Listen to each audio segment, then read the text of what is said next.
ever wanted something so much, searched for something your entire life, for me, that something was belonging.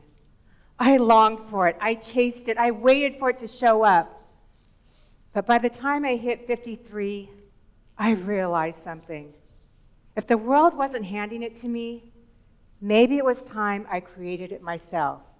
So I came up with a plan, a wild, ambitious, somewhat terrifying plan. I decided to travel to all 50 states in 1 year. But there's a twist.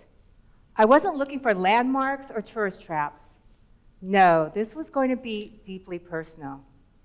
In every state, I'd share a meal, but not just with anybody, with a stranger or somebody I hadn't seen in decades. One meal, one conversation, one state at a time. By the end of that year, I sat at 50 tables, shared 50 meals, and met 50 extraordinary women. But this wasn't just about food. This was about courage, connection, and finding belonging in the most unexpected places. Let's go to one of those places, Williamsburg, Virginia, where I met Megan, a makeup artist, a white woman with fair skin, hazel eyes, and blonde hair. Her maiden name was Wilson, but when she got married, she took on her husband's distinctly Japanese last name, Yamamoto. I said, was it hard for you to take on a surname so different than your own background? She said, no, not for me. But here's the funny part. After I took on his name, I got booked solid with Asian wedding parties. Then Megan said, even funnier, while working on the older aunts or mothers of the bride, they would often say, oh, I see it now, pointing out Asian features I clearly don't have. We both laughed, but then Megan said something that stopped me cold. She said, people see what they're looking for. In that moment, her words hit me like a lightning bolt. So much of my life, I had been focused on all the places I felt I didn't belong. What if I flipped that and instead started to look for all the places where I did belong? From that meal onward, I made a choice to seek connection, belonging, and opportunities everywhere I went. And that decision changed everything. But I'm getting ahead of myself, because this search for belonging, it started long before that meal. Come back in time with me just a bit. Well, maybe a little bit more than a bit. Back to my first heartbreak. I know you've been there. Mine, it was high school. On my birthday, December 16th, 9 days before Christmas, my high school boyfriend shows up at my house with my birthday present wrapped in Christmas paper, with a card that said, Happy Birthday and Merry Christmas. And I know, you're thinking, come on, it's just wrapping paper. Okay, I get that. But to my teenage heart, it was about feeling unseen, feeling like I didn't matter enough to have my own moment. And that breakup, it felt monumental. But that was just the beginning. Life had a much bigger heartbreak waiting for me. After that breakup, I was moping around the house when my parents, bless them, they thought, maybe if Shari understands where she came from, that would help ground her. So they handed me a thin purple binder. Inside was my adoption paperwork. Now, I'd always known I was adopted. I just had never seen the paperwork before. And after what I saw, I'm pretty sure my parents didn't thoroughly look through that file before handing it to me, because what I read stopped me in my tracks. Found in a parking lot, in a cardboard box, no name, no birth date, just a baby in a box. At that moment, my world tilted. My entire life, I'd been scrambling for a sense of identity, a sense of belonging. And here it was. I came into this world with no name, no roots, and no place to call home. That birth date, remember that birth date? It wasn't even mine. It was just a date the orphanage gave me, December 16th. I felt my heart breaking all over again.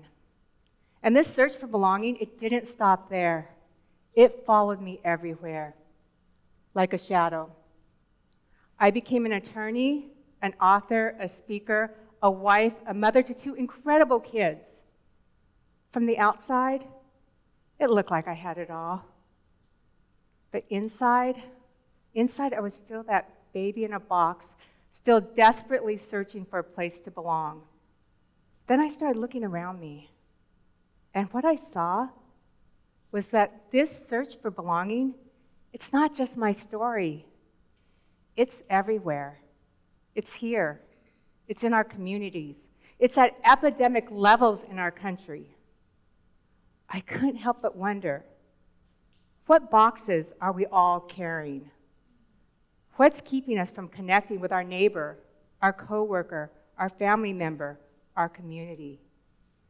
This is what led me to my 50 states journey, and what I found was extraordinary. Sharing meals, it wasn't just about the food. No, it tapped into something ancient and powerful. Oxytocin, our bonding hormone, was released. Serotonin and dopamine lifted our moods. Our mirror neurons kicked in, syncing us with the person across the table.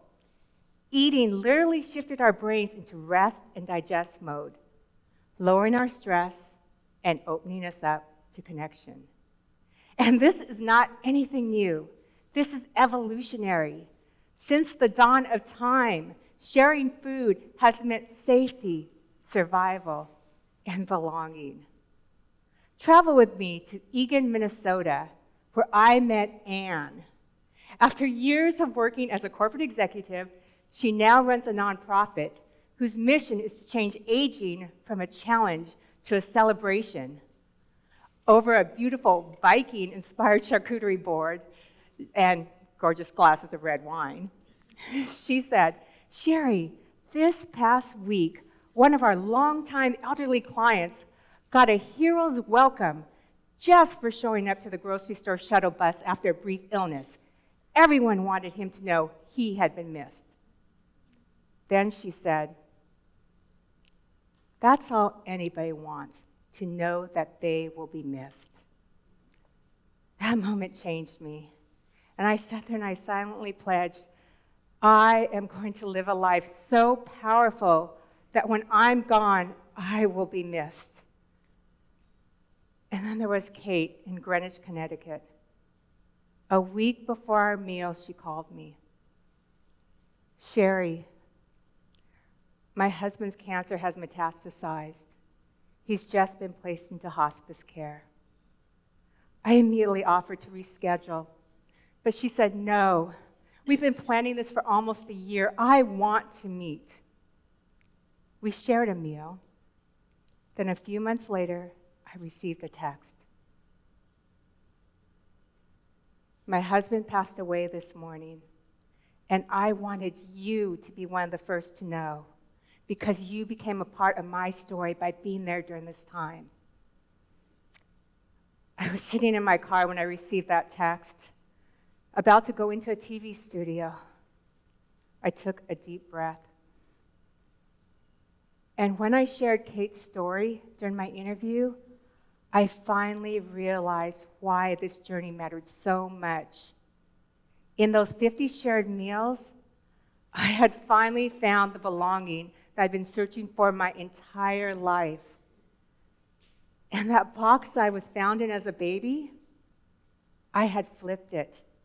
It became a symbolic table where trust was built, connection was forged, and belonging was found.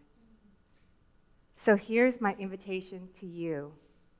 Make a pledge right now, or a promise, that before today is over, you will reach out to a neighbor, a coworker, a family member, or maybe a long-lost friend, and simply invite them to share a meal with you.